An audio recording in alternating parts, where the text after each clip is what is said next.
어디에선가 글을 읽었는데 그런 글이 있더라고요. 한 사람이 온다는 것은 실로 어마어마한 일이다. 왜냐하면 그 사람의 과거와 현재와 미래가 오기 때문이다. 라는 시가 적혀 있었어요. 제가 이걸 어디서 봤을까요?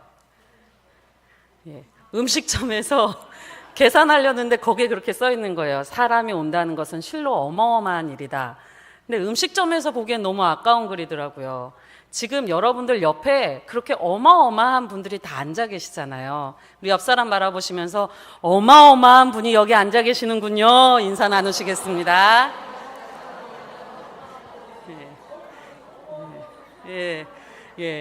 이 아무나 볼 수 있는 분들이 아니에요. 이 오후 예배에서 특히 만나기가 참 쉽지 않은데, 제가 이제 휴가 마치고 왔더니 안 그래도 딱 예배 들어올 때 한 분이 저한테 아유 목사님 휴가 갔다 오셨는데 떡이라도 내셔야죠 이렇게 얘기하시더라고요. 그래서 제가 돈은 없고 제가 드리는 떡은 먹어봤자 또 먹고 나서 또 다 소화되는데, 오늘 또 우연치 않게 그분이 성견 지명이 있었던 것 같아요.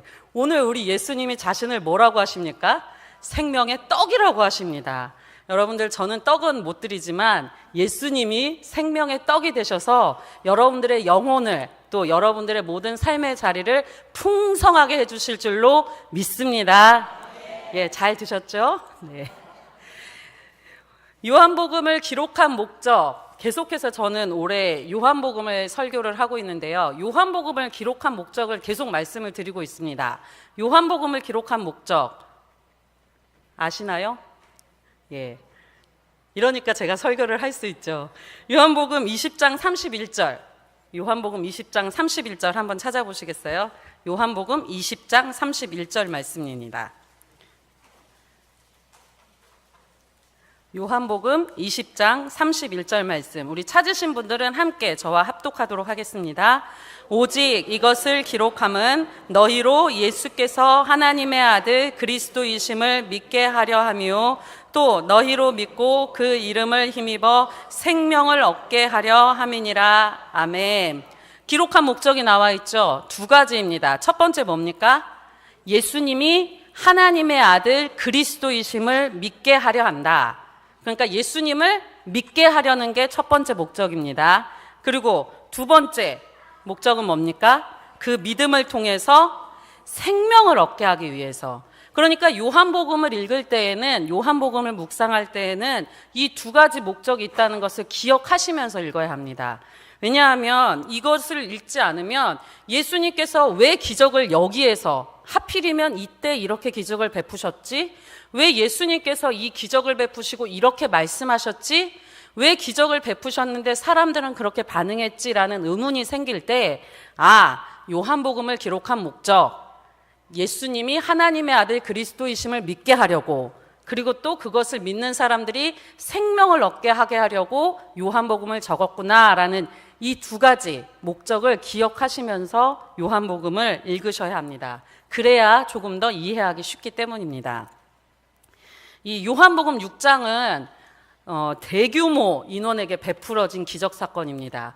예수님께서 기적을 베푸실 때 보통 뭐 1명, 2명, 뭐 3명 이러는데, 요한복음 6장에서는 기록된 인원은 5,000명이지만 추정 인원은 10,000명 넘는 사람들이 이 기적을 경험한 오병이어 사건이 기록되어 있습니다. 그래서 이 기적적인 사건을 가리켜서 6장 25절, 우리가 읽은 말씀 앞인 6장 25절에서는 이것을 기적이라고 하지 않고 표적이라고 합니다. 그래서 요한복음 읽을 때 요한복음 목적도 생각을 하셔야 되고, 두 번째로 또 기억하셔야 될 것은 기적이라는 말을 쓰지 않고 표적이라는 말을 쓴다는 것. 그러면 이것도 몇 번 말씀을 드렸던 것 같은데, 왜 그런 표적이라고 하느냐? 기적은 눈앞에서 일어날 수 없는 일이 일어나는 게 기적이거든요. 갑자기 병들었던 사람 병이 다 낫고, 죽었던 사람이 일어나고, 이런 것들은 기적입니다. 그런데 요한복음에서는 그것을 기적이라고 쓰지 않고 표적이라고 씁니다. 왜 표적이라고 쓸까요? 역시 이것도 말씀을 드렸어요. 표적이라고 쓸 때에는 거기에 하나님의 뜻이 담겨 있다. 눈앞에 일어나는 기적적인 것들을 보면서 이게 기적이구나, 이걸로 끝나는 게 아니라 그 기적을 베푸신 하나님의 뜻이 담겨 있다는 거예요. 그러면 요한복음에서 6장에서 오병이어의 기적을 가리켜서 25절에서 표적이라고 썼거든요. 그러면 이 표적이 뭘까? 기적 안에 담겨져 있는 하나님의 뜻이 있구나. 그러면 오늘 우리가 읽은 본문 바로 앞에 이 표적, 이 오병이어의 표적을 베푸신 하나님의 뜻은 뭘까? 하나님의 뜻이 담겨 있는 게 표적이라고 했으니까, 그럼 이 오병이어의 기적을, 표적을 베푸신 하나님의 뜻이 뭘까요? 네, 오늘 말씀 앞에 있습니다. 우리 40절 말씀 우리 같이 읽어보도록 하겠습니다. 40절입니다. 보고 믿는 자마다 영생을 얻는 이것이니 마지막 날에 내가 나를 다시 살리리라 하시니라. 아멘.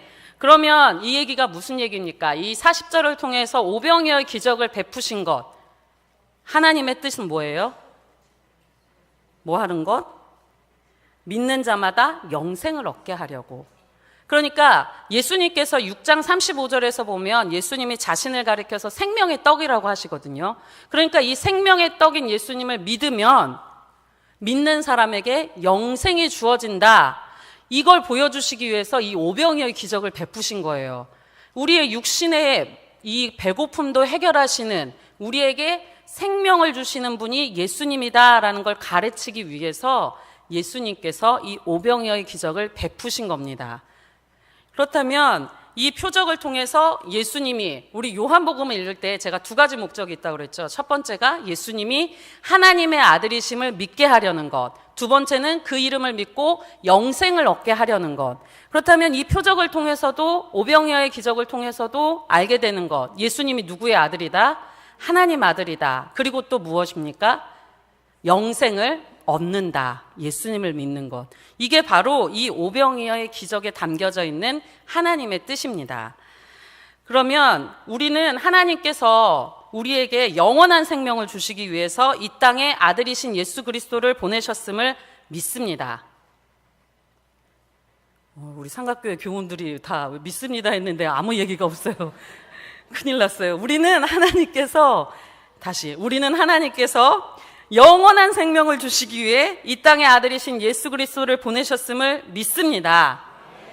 믿음에도 불구하고, 우리가 다 믿음에도 불구하고 우리 삶에 불평, 불만, 심지어 낙심하게 되는 일이 생깁니다. 그렇죠?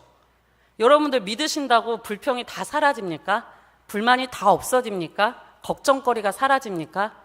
믿어도 우리 삶에 불평이 있고 불만이 찾아오고 낙심이 찾아옵니다. 제가 휴가 동안에 영화를 좀 몰아서 좀 봤는데, 그 영화에서 하나가 봤던 영화가, 여기 보신 분들 좀 많으실 것 같습니다. 아마데우스라는 영화를 봤습니다. 아마데우스 영화는 음악의 천재라고 불리는 모차르트에 관한 영화인데, 사실은 이 영화를 보면 모차르트에게 집중하기보단 모차르트의 재능을 알아봤던 살리에르라는 사람에 조금 더 집중을 하는 영화입니다.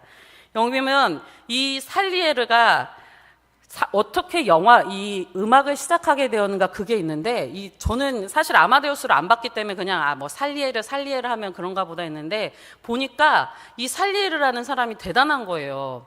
자기가 음악을 하기 위해서 자기는 하나님께 영광 돌리는 음악을 하고 싶었던 거예요. 그래서 하나님께 영광 돌리는 음악을 하고 싶습니다. 그러니 나를 써주십시오라는 그런 다짐과 헌신으로 결혼도 하지 않겠다고 했어요. 음악하겠다고, 하나님께 영광 돌리는 음악을 하겠다고 그렇게 작곡하기를 바랬던 그런 사람이었습니다. 그리고 그것을 위해서 결혼도 하지 않고 그 평생의 삶을 살아왔는데, 그렇게 하나님께 영광 돌리는 음악을 하기를 바랬음에도 불구하고 그가 모차르트를 만나고 나서 한 거는 하나님하고 결별을 선택합니다. 모차르트를 만나고 나서, 모차르트의 삶을 보고 나서는 그가 이렇게, 영화에서 보면 십자가, 이렇게 예수님이 달려있는 십자가를 항상 방에다 걸어놨었거든요. 근데 그거를 떼서 모닥불에 던져버리는 거예요. 그때부터 자기는 하나님하고 결별된 삶을 살겠다라고 그렇게 이야기를 하는 것을 보았습니다.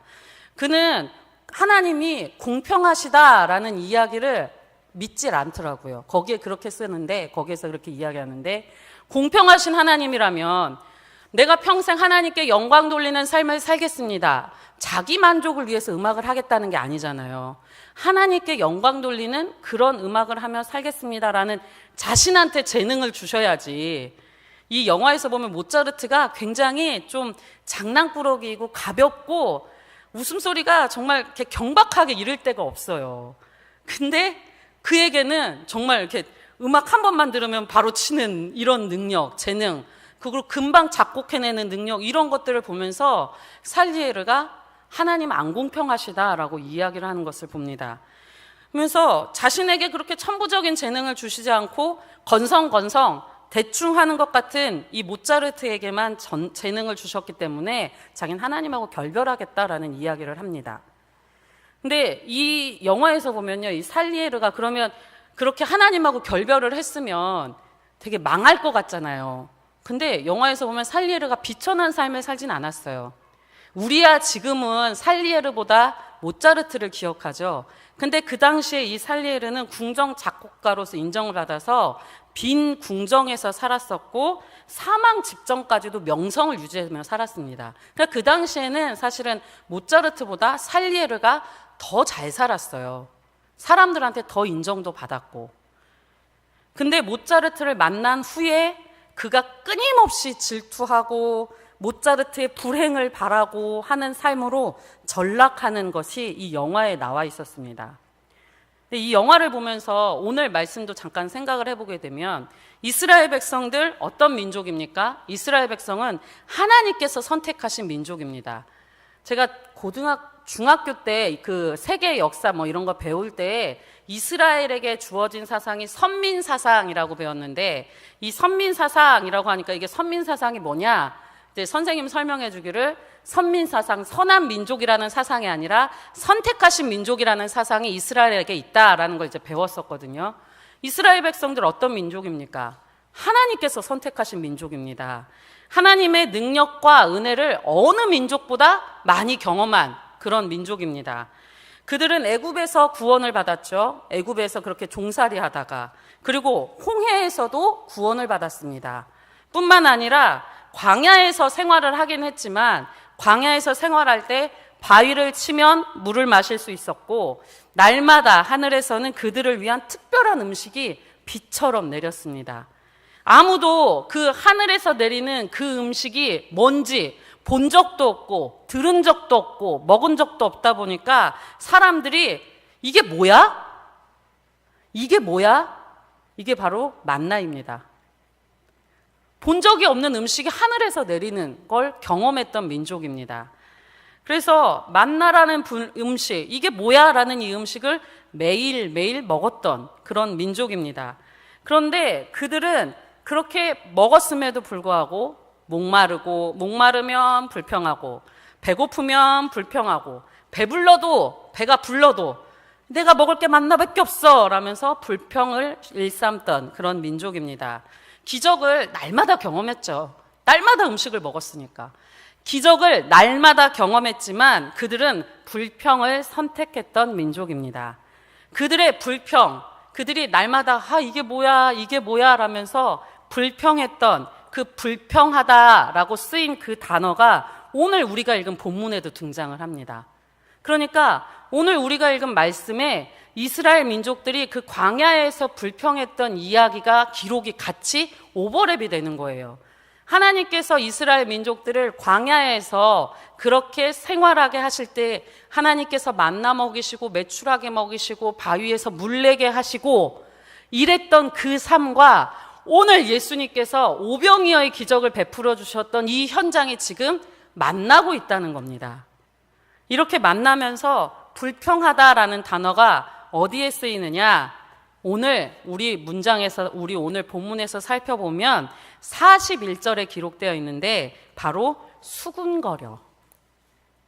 여기에 보면 수군거려라는 단어가 쓰여 있잖아요. 우리는 수군거리니까 뭐야 이렇게 생각을 하잖아요. 근데 그런 의미가 아니라 이스라엘 민족들이 광야에서 밥 먹고 물 마시고 먹을 거 먹었어도 불평할 때 그 불평하다라는 단어와 오늘 예수님께서 내가 생명의 떡이다 라고 말을 하는데 불평하는 그 단어가 같은 단어로 쓰인다는 겁니다. 오늘 본문에 등장하는 유대인들, 여기에 보면 한 명의 도시락으로 무려 한 10,000명이 넘는 사람들이 배부른 놀라운 기적을 경험을 했습니다. 근데 뭐라고 합니까? 오늘 41절에서 어떻게 했다고 합니까? 수군거렸대요. 수군거렸다. 불평하고 있습니다. 왜냐하면 왜 불평을 하느냐? 그냥 예수님께서 아무 말씀 안 하셨으면 불평 안 했을 거예요. 예수님께서 말씀을 하셨는데 뭐라고 하냐면 예수님이 자신을 가리켜서 내가 하늘에서 내려온 떡이다. 즉 이스라엘 민족들은, 지금 유대인들은 예수님의 이 말씀이 무슨 말씀이냐면 하늘에서 내려온 그 만나하고 내가 같은 존재다라는 말을 듣고 있는 것입니다. 이것을 듣자 그들이 불평을 하는 겁니다. 왜냐하면 예수님이 하늘에서 내려왔다고? 그럴 리가 없다. 예수님은 요셉의 아들이고 또 예수님의 부모가 누구인지를 아는데 어떻게 네가 하늘에서 내려왔다고 하느냐? 라면서 불평의 말들을 쏟아내고 있는 것입니다. 이 본문 보면서 여러분들은 어떤 생각하십니까? 이제 슬슬 주무시는 분들이 계시네요. 예. 옆 사람 바라보시면서 어마어마한 분은 여전히 눈을 뜨고 계십니다. 우리 인사 나누시겠습니다. 예, 지금 말씀 안 하시는 분들이 다 참 졸리신 시간인데, 여기 보면 예수님을 믿음에도 불구하고 이스라엘 민족들이 불평하고 불만을 갖고 낙심하게 되는 모습을 보면서 또 우리를 보면 우리 또한 예수님을 믿음에도 불구하고 불평하고 불만을 갖고 낙심을 합니다. 왜 그럴까요? 우리 삼각교회 교우분들은 믿음이 좋으셔서 전혀 불평도 안 하시고 불만도 안 가지시는 좋은 믿음을 가지고 계시죠. 여기 오늘 말씀을 통해서 왜 믿는데도 불구하고 이스라엘 민족들이 그렇게 하나님의 은혜를 경험했음에도 불평하였던 것처럼, 또 살리에르가 자신의 그 모든 것들을 보면서 불평하였던 것처럼, 또 우리도 예수님을 믿음에도 불구하고 불평하게 되는 이유, 이게 뭘까? 오늘 말씀에서 살펴보면 여러 가지 이유들이 있겠지만 오늘 말씀에서 보면 내가 가진 지식, 즉 예수님이 하나님의 아들이다라는 사실을 믿을 수 없는 건 예수님이 요셉의 아들이다라는 것을 이미 가지고 있기 때문입니다. 자신이 가지고 있는 제한적인 지식을 하나님께 들이대는 거죠. 내가 갖고 있는 작은 소견, 내가 가지고 있는 작은 생각을 내가 가지고 있는 것으로 끝나는 것이 아니라 그걸 하나님한테 갖다 대는 거예요. 내가 하나님을 이만큼 아는데 이만큼 아는 하나님을 마치 이만한 능력이 있는 이 하나님으로 보지 않고 내가 가진 시선으로 하나님을 바라보게 되면 그때부터 불평과 불만과 낙심이 찾아오게 되는 경우들을 우리 삶을 통해서 그렇게 들여다볼 수 있습니다. 그래서 유대인들이 예수님이 요셉의 아들이다라는 사실을, 자신들이 알고 있는 그 사실 때문에 예수님이 생명의 떡이다라고 말을 했을 때 믿을 수도 없었고 불평하며 수군거렸던 것입니다. 내가 보고 듣고 또 내가 알고 있는 것이 전부다라고 생각하는 이런 사람들은 그들에게 찾아가는 것, 내가 알고 있는 게 전부야, 내가 믿고 있는 게 전부야, 내가 하는 게 전부야 라고 하는 이런 사람들에게 찾아가는 것은 믿음이 아니라 불평이 찾아갈 때가 참 많습니다. 오병이어 양식을 먹었지만 그 양식을 공급하신 예수님을 알아보지 못하고 믿지 않는 불평자로 남았던 이 유대인들, 그들은 양식 이상의 양식을 받아들일 수 없었습니다. 이에 대해서 예수님께서 그들에게 뭐라고 하시냐면 43절에서 보면 뭐라고 말씀하세요? 예수님께서 그들이 수군거렸다라고 하니까 예수님께서 수군거리지 말라. 이게 무슨 말입니까? 예수님께서 불평하지 말라라고 말씀하시는 겁니다. 예수님께서 그들이 수군거리는 이유를 모르신 게 아니죠. 그들이 오병이어가 어떻게 나누어지는지를 보았고 또 그 기적을 이루신 예수님께서 하신 말씀도 들었는데 그럼에도 불구하고 그냥 들었어. 여기에만 멈춰 있는 겁니다. 예수님이 뭐라고 기적을 베푸셨는지, 무엇이라고 말씀하셨는지 여기에만 머물러 있으니까 이 모습을 보면서 예수님께서는 뭐라고 말씀하시냐면 아버지께서 이끌지 않으시면 자신에게 올 사람이 없다. 불평하는 사람들, 그렇게 쏟아내는 이 사람들을 보면서 아버지께서 이끌지 않으시면 올 수 없다라고 말씀하십니다. 우리는 생각할 때 그렇게 생각해요. 우리가 믿으면, 우리가 믿게 된 게 내 결심이라고 생각할 때가 참 많아요. 어떤 분들은 내가 뭐 결심을 할 틈도 없이 우리 엄마가 내 뱃속에서부터 나를 데리고 다녔어요, 이렇게 얘기하시는 분도 있고, 또 어떤 분들은 결혼해서 왔는데 시어머니가 교회 가야 한다라고 해서 오신 분들도 있어요. 그래서 우리가 생각할 때 믿음은 내가 결정하는 거다라고 생각하는 경우가 참 많아요. 내가 믿기로 한 거죠. 내가 발로 걸어왔고, 누가 나를, 정말 예수님이 내 목에 밧줄을 끌어서 데리고 오거나 이러지 않았기 때문에 믿음에 대해서, 또 구원받았다는 사실에 대해서 내가 주도권을 가지고 있다라고 생각할 때가 참 많습니다. 근데 오늘 이 말씀을 통해서 보면, 예수님의 말씀을 통해서 보면, 하나님께서 이끌지 않으시면 우리는 구원받을 수 없는 존재입니다. 누가 이끌지 않으시면? 하나님께서. 그럼 지금 여러분들이 이 자리에 앉아 있죠. 그러면 여러분들 누가 이끌고 오신 겁니까? 옆 사람 바라보시면서 하나님이 이끄십니다, 인사 나누시겠습니다. 제가 자꾸 인사를 시키는 건 졸음을 깨려는 게 아니라 우리 지역인데, 사실 우리 지역에 누가 있는지 잘 모르기도 하거든요. 이런 때 여기 우리 지역이구나, 이것도 좀 알아봐야 되니까 옆 사람만 보지 마시고 뒤에 사람도 좀 보시고 하시면 우리 지역에 이런 사람이 있구나. 다시 한번 뒤에 사람에게 인사 나누실 때 하나님이 이끄십니다, 인사 나누시겠습니다. 하나님께서 이끄셔서, 하나님께서 구원하시기 위해서 예수님을 우리에게 보내주셨습니다. 예수님께서 그런 구원의 능력 있는 분이다라는 것을 오늘 오병이어의 기적을 통해서 우리가 알 수 있게 하셨습니다. 예수님께서 이 유대인들을 바라보면서, 이 유대인들이 예수님 앞에 서서 그들이 예수님 덕분에 먹고 배불렀음에도 불구하고 예수님이 요셉의 아들이라는 사실을 알고 있는 자신의 지식 그 하나 때문에, 자신의 경험 때문에, 자신들이 알고 있는 그 사실 하나 때문에 예수님을 믿지 않고 있는 것을 보면서 예수님께서 불평하지 말아라, 아버지께서 이끌지 않으시면 내게 올 자가 없다라고 말씀하고 계십니다. 사람들은 자신의 기준, 또 자신이 생각하는 것을 더 신뢰하기도 합니다. 그런데 믿음은 이 하나님, 나보다 하나님을 더 크게 느낄 때, 그리고 내 것에 집중하는 것이 아니라 하나님 것에 집중할 때 불평은 줄어들고 믿음은 커지는 것을 보게 됩니다. 출애굽한 이스라엘 백성들은 하늘에서 내린 만나를 먹었습니다. 그러나 그들은 예수님 시대까지 만나 먹었던 그 출애굽한 이스라엘 백성들이 예수님 때까지 살아 있었을까요? 없어요. 예수님을 믿지 않았던 유대인들, 그들도 지금까지 살아 있을까요? 이때 등장했던 유대인은 그때 다 죽었습니다.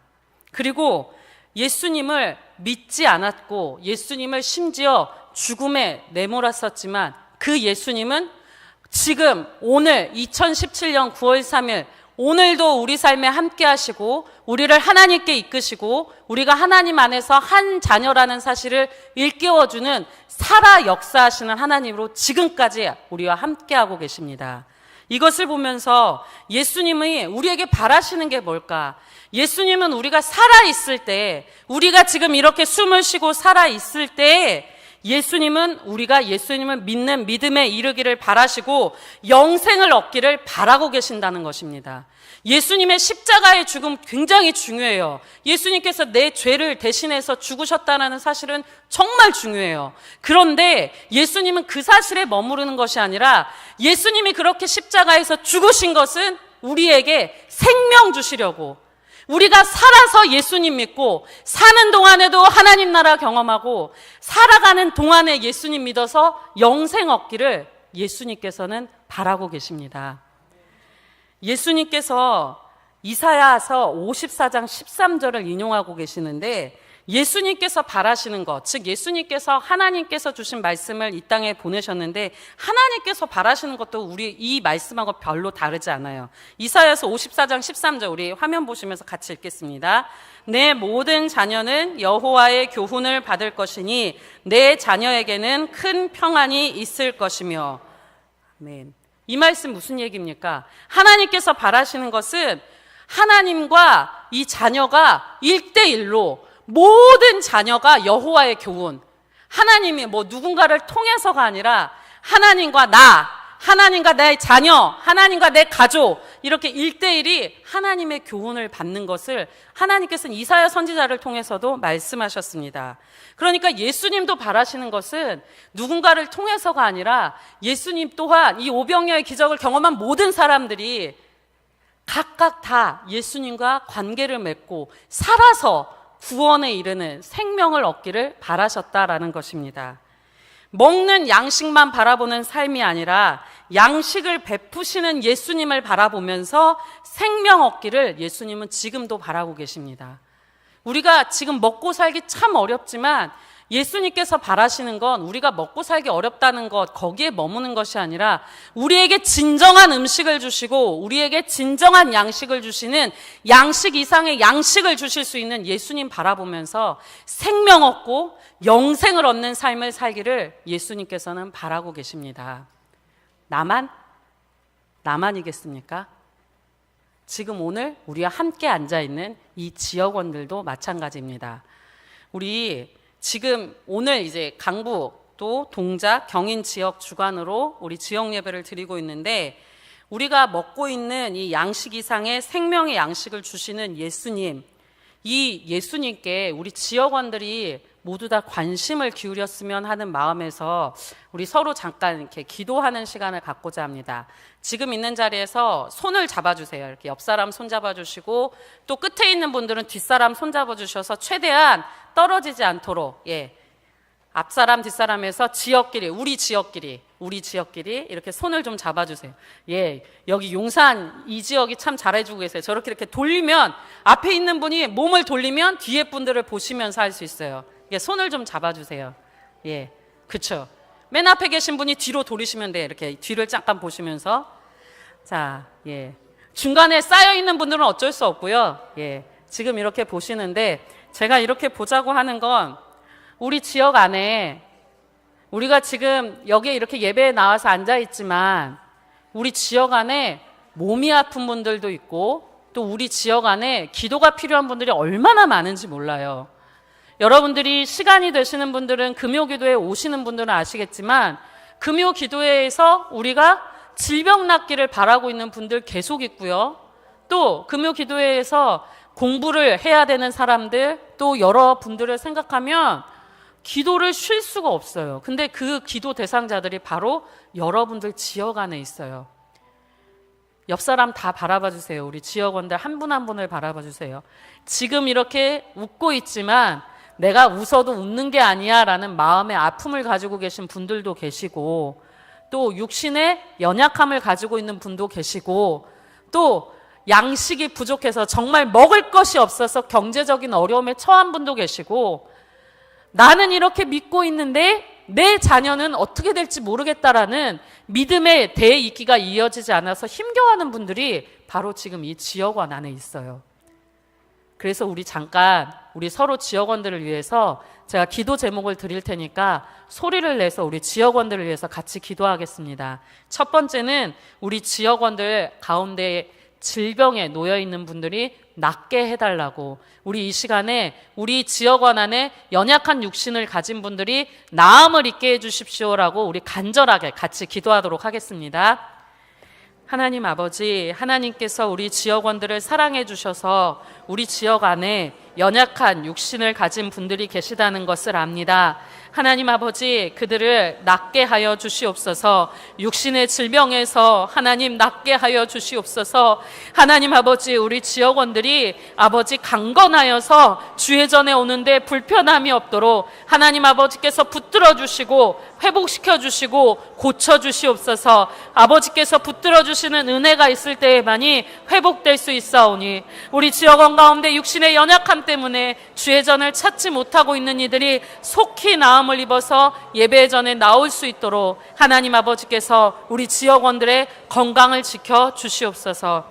계속해서 기도하겠습니다. 우리 지역원들의 다음 세대들을 위해서 같이 기도해 주시기 바랍니다. 우리 지역원들 중에서는 자녀들이 이번에 입시에 있는 자녀들도 있고 취업을 준비하고 있는 자녀들도 있고 미래를 준비하고 있는 자녀들도 있습니다. 우리 다음 세대들을 위해서 기도할 때 그들이 이 유대인들처럼 그냥 먹는 양식에만 집중하는 것이 아니라 양식 이상의 양식이 되시는 예수님을 바라보면서 이 모든 일들을 잘 해결할 수 있게 해달라고 우리 이 시간은 우리 지역원들의 다음 세대들을 위해서 함께 기도하도록 하겠습니다.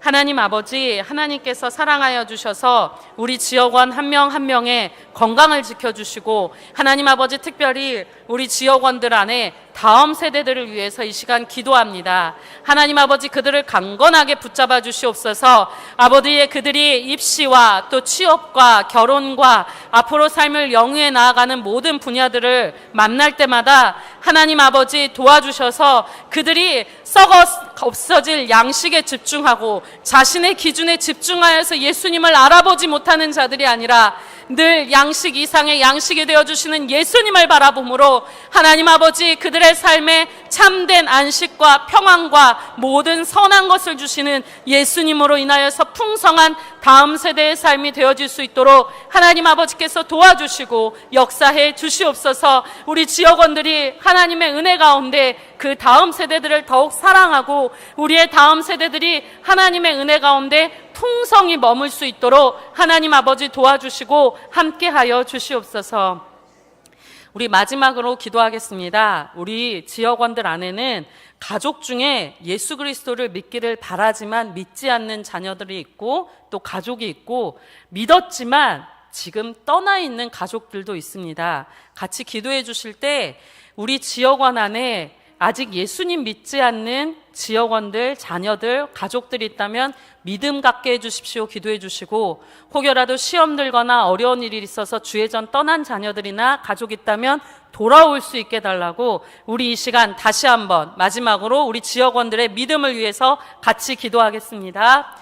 아버지 하나님, 하나님 아버지께서 함께 해주셔서 우리 지역원들의 모든 삶을 온전히 인도해 주시고 우리 지역원들의 모든 삶에서 하나님께서 주시는 은혜를 경험하길 원합니다. 우리 지역원 가운데에는 아직 예수님을 믿지 못하는 이들이 있습니다. 믿을 수 없다고 상황 때문에 환경 때문에 믿음을 저버린 이들도 있습니다. 하나님 간절히 바라옵기는 우리 지역원들이 아버지 우리 지역원들의 가정이 삶의 자리에 남아 만나는 자들이 모두 믿음 안에 머무는 자들 되게 하여 주시옵소서. 하나님 아버지께서 붙들어 주셔서 하나님께서 풍성한 은혜를 베풀어 주셔서 나는 믿음을 가졌지만 우리 가족들 우리 지역원들의 가족들과 배우자들과 자녀들은 아직 믿음에 이르지 못하였거나 믿음을 저버린 자들도 있음을 돌아보며 하나님 아버지 앞에 간절히 기도하오니 주여 주님께서 우리에게 믿음을 더하여 주시고 하나님 아버지께서 주시는 생명의 은혜로 아버지 살아갈 수 있도록 주님 도와 주시옵소서.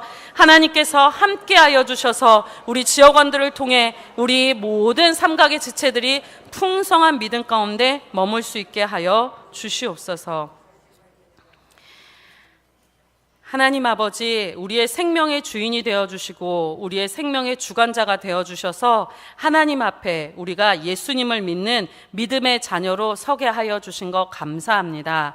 아버지 우리 지역이 넓게 퍼져서 만나기 어렵다는 이유로 우리의 한계 때문에 우리는 지역 안에 어떤 일들이 어떤 사람들이 어떤 어려움들을 가지고 있는지 때로는 잊으며 살아왔습니다. 주님, 우리가 무관심하게 살아왔던 삶을 회개합니다. 우리 지역 안에 입시생이 있고 취업 준비생이 있고 아픈 환자가 있고 믿음에서 멀어진 가족이 있고 아예 믿지 않은 가족들도 있음을 주님께서 아십니다. 바라옵기는 그들이 자신들의 한계에 갇혀서 예수님 바라보지 못하는 불평의 삶을 살지 않도록 인도하여 주시옵소서. 하나님 또한 이곳에서 우리가 예배하고 기도하는 것은 이제는 우리가 눈앞의 양식에 매이지 않으며 살기를 원하기 때문입니다. 주님 도와주셔서 양식 이상의 양식을 주시는 예수님을 믿음으로 우리가 하나님의 일을 감당하고 하나님의 뜻을 이루며 살아가게 하여 주옵소서. 우리 손을 맞잡은 우리 모든 지역원들이 날마다 말씀의 자리에서 예수님을 만나고 하나님의 뜻을 발견하고 하나님의 뜻을 실천해가는 믿음의 삶을 살아갈 수 있도록 인도하여 주시옵소서. 우리가 주님의 말씀 안에서 자라가는 아름다운 지역이 되게 하여 주시옵소서. 그렇게 인도해 주실 예수 그리스도의 이름으로 기도합니다. 아멘.